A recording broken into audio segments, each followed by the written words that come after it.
Pemrograman desktop 10.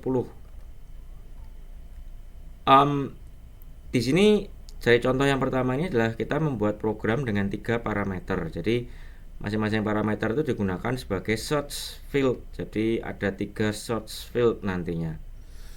Signal dari text change itu akan mengubah parameter query SQL dengan cara dia mengeksekusi perintah pada metode update query. Nama programnya tabel view query model search. Saya bikin dulu new project 10A, saya create.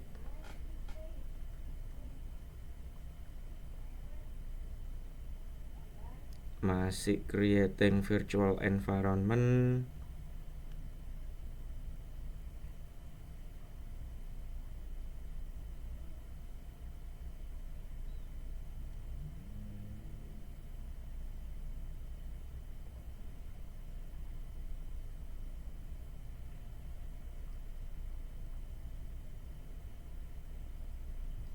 Oke.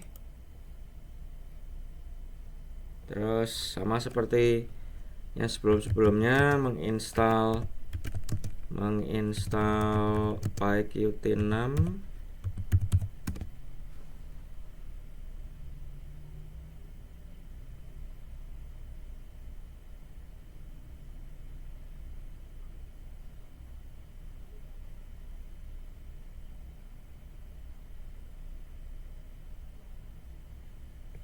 Oke. Masih indexing di sini. Saya buka dulu programnya.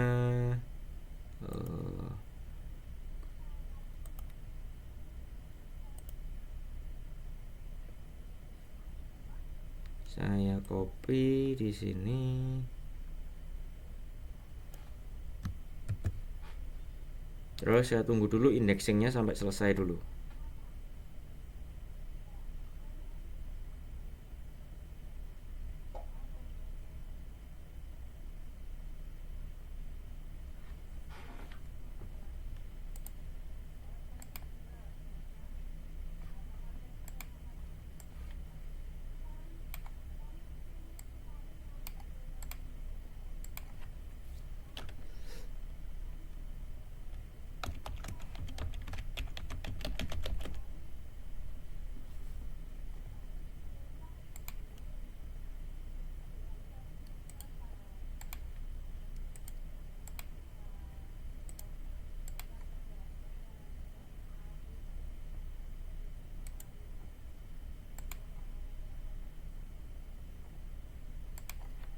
Oke.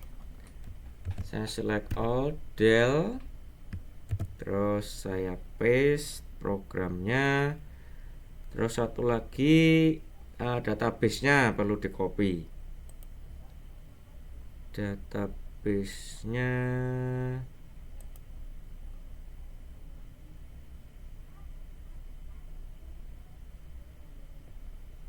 ini di sini. Saya tekan tombol kontrol, saya copy. Oke. Oke, kalau sudah saya run. Yes, ini di sini cuman ada tiga kolom saja. Terus terdapat 3 buah edit text sebagai field pemilihan. Jadi misalkan di sini track name-nya saya pilih misalkan yang ada kata LAN. Ini semuanya kan terpilih ada kata LAN-nya semua. LAN, LAN, LAN, LAN, LAN, LAN, LAN, LAN. Terus artisnya misalkan saya pilih Smith. Terus album name-nya yang ada kata off. Nah, ini terfilter berdasarkan 3 buah parameter ini. Dicoba dulu di tempatnya masing-masing. Kalau ada pertanyaan, kalau ada yang error silahkan bertanya.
Ada pertanyaan kah?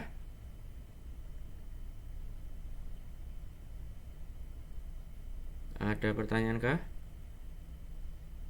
Aman, Pak. Aman. Oke, saya jelaskan sekarang programnya.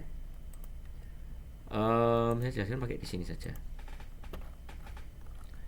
Di sini yang atas ini importnya sama, kemudian ini dia loading database-nya aman, persis sebelum-sebelumnya, jadi tidak saya jelaskan lagi. Kemudian di sini dia menginstansiasi QWidget ke dalam variabel namanya container. Setelah itu bikin instansiasi yang horizontal box layout, itu untuk layout search. Ini digunakan untuk nih tiga tempat untuk kita memberikan filtering teksnya. Terus bikin line edit yang pertama, dinamakan track, ini yang pertama, line edit yang pertama. Kemudian set placeholder text track name. Apa ini? Ini nih. Kalau dia kondisinya kosong, dia akan menuliskan tulisan dengan warna abu-abu, track name nih di sini. Hanya muncul kalau dia kosong. Ini namanya set placeholder text. Setelah itu kalau text change dikoneksikan dengan metode update query. Update query ada di bawah. Ini update query. Bikin yang line edit yang kedua, kasih nama composer, placeholder textnya artist name. Kalau text change dikoneksikan juga dengan update query. Demikian juga yang ketiga, line edit ketiga album. Kalau text change dikoneksikan juga dengan update query. Placeholder textnya album name. Setelah itu layout ini tadi kan hbox horizontal box, dimasukkan track composer album supaya munculnya ke kanan horizontal gini, track composer album. Setelah itu bikin vbox, masuknya diterima di variabel yang namanya layout view. Terus layout view di add layout search, jadi di add ini yang pertama, yang atas. Berikutnya menginstansiasi table view, diterima ke variabel namanya table. Terus layout view-nya ditambahkan table nih. Table view-nya ada di bawahnya dari 3 buah line edit. Setelah itu sama dengan yang sebelumnya, modelnya bikin dari SQL query model. Terus di set modelnya ke table. Setelah itu query-nya pakai QSQL query. Database-nya terima DB dari atas. Terus di prepare. Di prepare di sini terima parameter seperti yang sebelumnya. Dimasukkan track name like something. Ini nama variabelnya track name. Terus track composer like something. Ini nama variabelnya. Yang kedua track composer. Album title like, ini nama variabel yang ketiga, album title. Setelah itu self update query. Ininya sama. Di dalam update query di sini dia memanggil update query. Nih. Dia mengambil track name-nya dari track text. Ini teksnya yang ada di sini. Track composer mengambil dari composer text. Album title mengambil dari album text. Setelah itu di binding value-nya di query. Untuk track name itu ngambil datanya dari variabel track name. Untuk track composer dari variabel track composer. Untuk album title ngambil datanya dari album title. Setelah itu query-nya di execute. Terus modelnya set query. Demikian. Jadi setiap kali ada perubahan, kita ngetik sesuatu gini, maka dia akan melakukan query berdasarkan perintah-perintah, instruksi-instruksi yang ada di dalam metode update query ini. Demikian. Ada pertanyaan sampai sini? Ada pertanyaan sampai sini?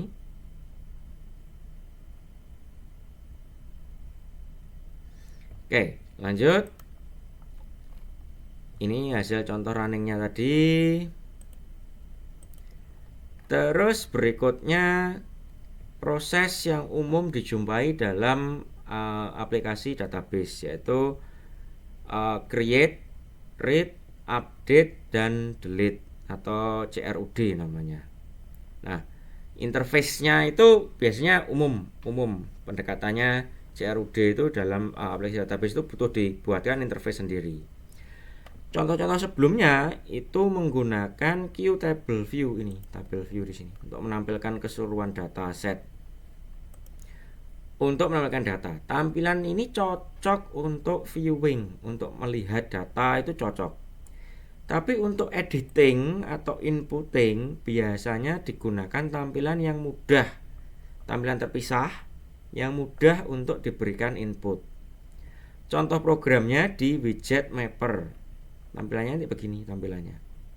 Jadi tiap satu track, satu record dibikinkan satu tampilan sendiri, tampil sendirian, supaya pengguna itu tidak terganggu oleh tampilan record yang lain, juga tidak salah klik dengan record baris yang lain. Makanya dipisah di sini. Oke, namanya widget mapper. Saya tunjukkan di sini widget mapper. Saya copy. Terus yang ini aplikasinya saya close, saya select all, delete, saya paste, saya run. Nih, tampilannya begini. Dicoba dulu di tempatnya masing-masing untuk ngeran ini. Kalau ada yang tidak bisa silahkan bertanya.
Ada pertanyaan sampai sini? Adakah pertanyaan?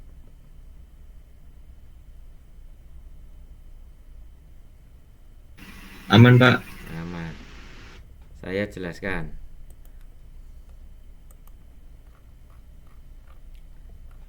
Proses importnya kurang lebih sama, open database-nya kurang lebih sama. Terus di sini ada yang baru, form layout. Apa form layout ini? Nih ada penjelasannya di sini.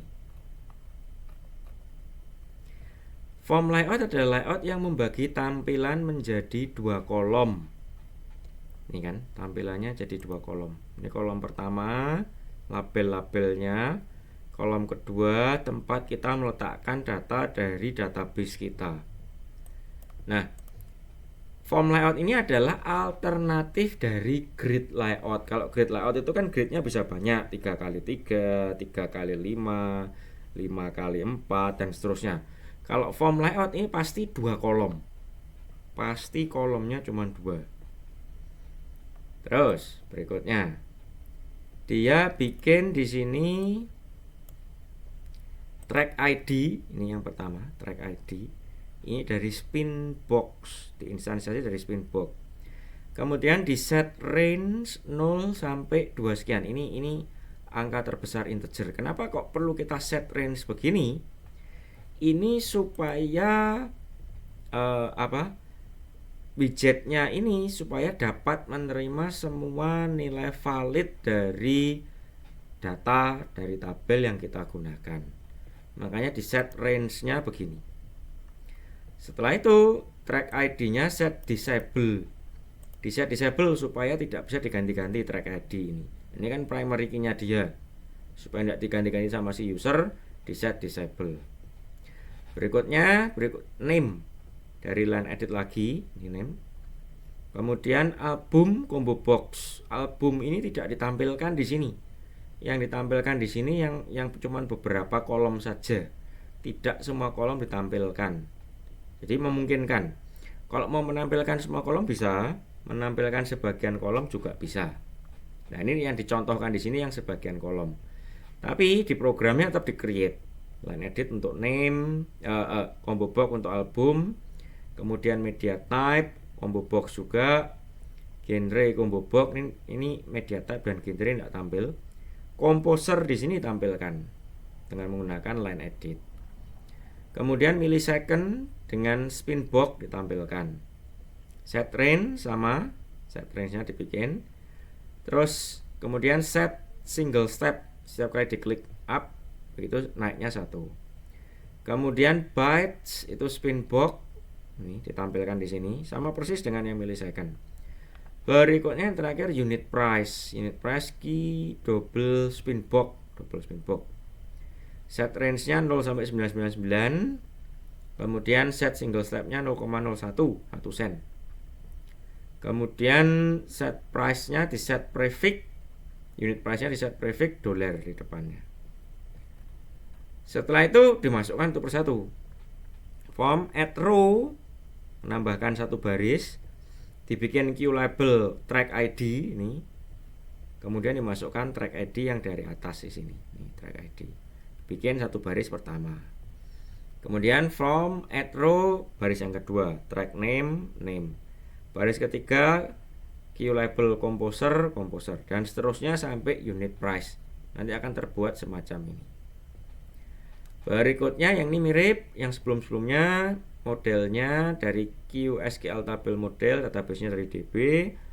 Ini yang agak beda. Dia bikin mapper dari key data widget mapper.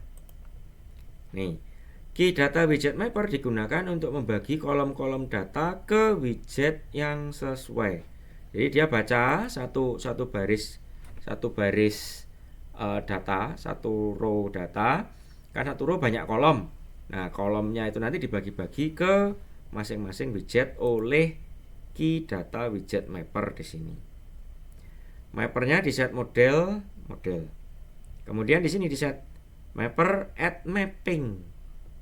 Add mappingnya untuk track ID, untuk widget track ID itu dikoneksikan dengan kolom ke-0 dari data, yaitu kolom ID. Kemudian add mapping lagi untuk widget name, line edit name, dikoneksikan dengan kolom dengan indeks 1, yaitu track name. Dan seterusnya. Untuk composer itu kolom ke-5, kolom millisecond kolom ke-6, byte kolom ke-7, unit price kolom ke-8. Selesai. Kemudian jangan lupa di model select. Terus ini yang baru juga. Modelnya di select oke, tapi mappernya diminta untuk menampilkan record yang mana. Di sini kita set mapper to first. Makanya dia menampilkan baris data yang pertama, track ID yang ke-1 di sini. Itu dari perintah ini. Nih. Set self.mapper.toFirst mengarahkan mapper ke record pertama. Setelah itu yang lainnya sama, di widget, kemudian set layout form, kemudian set central widget. Sampai sini ada pertanyaan kah?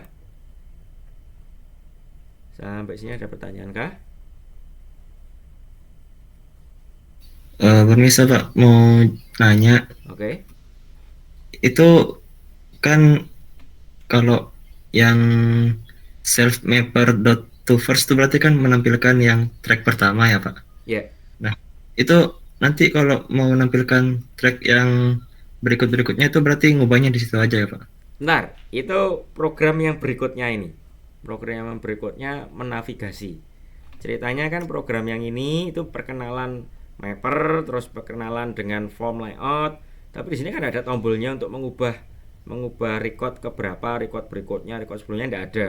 Nah, ini nanti program yang berikutnya itu. Oh, baik Pak. Oke, ada lagi pertanyaan? Oke, lanjut. Program berikutnya. Navigasi. Contoh sebelumnya tidak memiliki mekanisme navigasi perpindahan record. Contoh berikut menambahkan 2 tombol navigasi dan 1 tombol penyimpanan supaya bisa disimpan. Nih, sekarang ada previous, next, sama save changes. Itu ada di program widget mapper controls. Ini saya tutup dulu. Oh, sudah saya tutup. Widget mapper controls. Saya copy programnya. Select all del, saya paste, saya run. Nih. Sekarang saya bisa klik tombol next, dia berpindah ke track yang nomor 2. Track nomor 3, 4, 5 dan seterusnya. Kalau saya mau mengubah nilainya, jadi misalkan dari 0,99 ini jadi 199, saya klik save change. Perubahannya ini permanen. Ini kan 199, saya tutup, saya run lagi, dia tetap 199 karena perubahannya tersimpan di database-nya dia. Jadi perubahannya tersimpan permanen. Oke, dicoba dulu di tempatnya masing-masing sebelum saya jelaskan.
Sudah? Ada pertanyaan kah?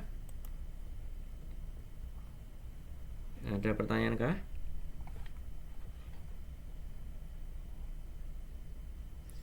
Saya jelaskan programnya.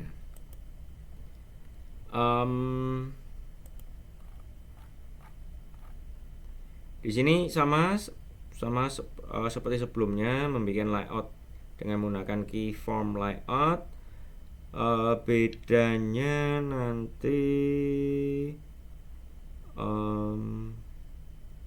mana sebentar. Di sini dia bikin kontrolnya dengan menggunakan box, horizontal box. Dia bikin queue push button yang pertama untuk previous, tombol previous. Terus ketika tombol previous diklik, dia terkonek ke self mapper to previous. Cukup sederhana. Jadi tidak butuh metode terpisah. Cukup dipanggil mapper terus to previous. Berikutnya bikin push button kedua, next. Ketika diklik, dia connect ke mapper to next. Berikutnya yang ketiga, bikin push button yang ketiga, save changes. Ketika diklik, dia akan mengeksekusi metode mapper submit. Submit inilah yang digunakan untuk menyimpan data. Terus ditambahkan dari horizontal box layout tadi, yang previous, tombol next, sama tombol save. Setelah itu ditambahkan ke form, layout form. Terus layout add layout control. Jadi formnya ditambahkan, setelah itu kontrolnya. Layout sendiri, layout sendiri ini adalah dia menggunakan V-box layout. Jadi yang paling besar tidak lagi Q-form, tetapi V-box layout. Yang bagian pertama menggunakan form, bagian kedua menggunakan hubbox. Sudah, itu aja, selesai. Jadi proses previous, next, sama save change di handle oleh blok kode yang ini. Ada pertanyaan kah sampai sini? Ada pertanyaan kah sampai sini? Aman? Oke. Terus berikutnya autentifikasi ke database server. Jadi selama ini contoh-contoh program kita itu menggunakan SQLite. SQLite itu kan cuma satu file. Filenya di-copy. Ada kalanya program kita itu perlu terkoneksi ke database server menggunakan network, atau memang database servernya harus diinstal di tempat yang terpisah. Nah, jadi tidak lagi menggunakan file. Nah, PyQt bisa melakukan koneksi tersebut. Jadi kalau yang sebelumnya di bagian atas di sini, ini kan DB SQL database, kita selalu menggunakan SQLite. Ini kita bisa melakukan pengisian dengan nilai yang berbeda sesuai dengan target database server kita. Yang ini pilihan pertama SQLite, ya seperti sebelumnya pakai SQLite. Kalau mau connect ke MySQL nih, pakai QMySQL atau QMySQL 3. QMySQL 3 ini yang lebih baru. Atau QODBC atau QODBC 3 ini kalau terkoneksi ke ODBC Windows. Atau QPSQL atau QPSQL 7. Ini terkoneksi ke database Oracle. Ini yang 7 ini lebih baru. Nah, daftar ini itu bisa diupdate sesuai dengan versi PyQt yang terinstall. Jadi PyQt-nya lebih tinggi, biasanya daftarnya ini akan bisa lebih banyak sesuai dengan perkembangan zaman, perkembangan jumlah database server yang tersedia, sama perkembangan dari development dari PyQt. Jadi kalau dia mensupport database tertentu yang baru, nanti install PyQt versi terbaru bisa jadi ada value yang baru. Setelah itu ini di SQL database drivernya apa? Terus hostname-nya. Hostname-nya apa? Localhost kah atau IP address nama dari server tersebut. Setelah itu database name-nya apa? Karena dalam satu database server bisa punya banyak database. Nah, kita mau connect database yang mana? Kemudian kalau ada autentifikasi dimasukkan di sini, username sama password. Setelah itu open. Jadi sekali lagi kalau kita hendak mengkoneksikan aplikasi kita ke database server, ini yang perlu diperhatikan. Diisi sesuai dengan nilai yang sesuai dengan apa yang ada tercantum di database server tersebut.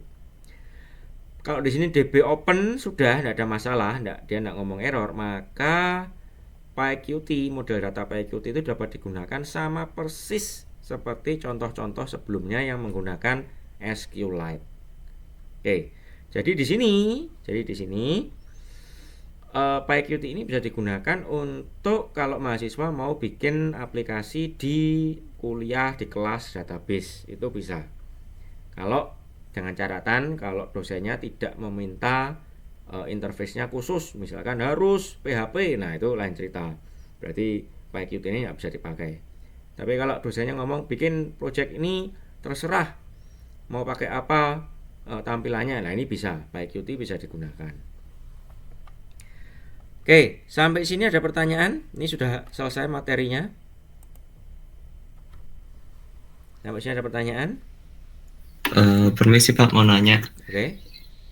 Itu kan tadi yang untuk MySQL kan ada MySQL sama MySQL 3 ya. Ya. Nah, itu kalau untuk dikonekin ke MySQL-nya yang pakai extend gitu Pak, itu mending pakai yang mana Pak? MySQL Nah, apa MySQL yang 3 itu? mendingan sebelum milih-milih begini di searching dulu di Google dulu. Siapa tahu sudah muncul lagi yang SQL yang versi 5 atau versi 4 di sini bisa jadi di PyQt yang terbaru. Nah, mendingan amannya kalau yang model-model begini biasanya saya akan searching dulu, saya baca-baca dulu. Kalau yang MySQL-nya tipe yang ini yang cocok yang mana? Saya sendiri tidak bisa menjawab. Silahkan searching dulu. Itu jawaban saya. Ada pertanyaan lagi?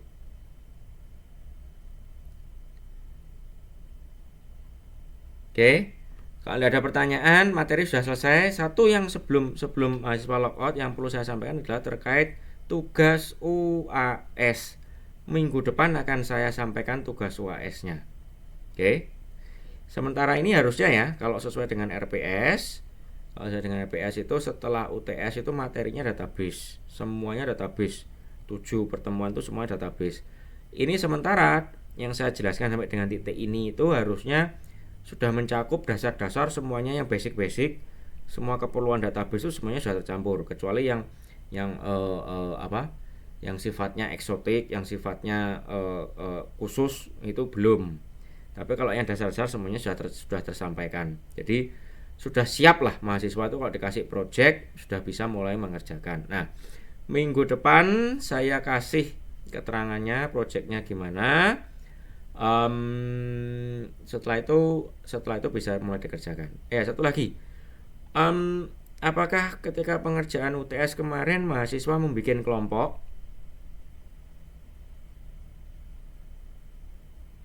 Membuat kelompok atau sendiri-sendiri? Sendiri-sendiri Pak. Sendiri. Nanti akan saya bikinkan untuk kelompok. Oke. Jadi nanti daftar di Google Form, nanti saya kasih linknya, saya posting linknya di Google Classroom. Nanti dimasukkan nama-nama dari anggota kelompoknya. Satu kelompok nanti 4 orang. Oke, nanti berikutnya saya posting daftar pendaftaran anggota kelompok. Oke, ada pertanyaan sampai sini? Kalau tidak ada, mahasiswa silahkan log off.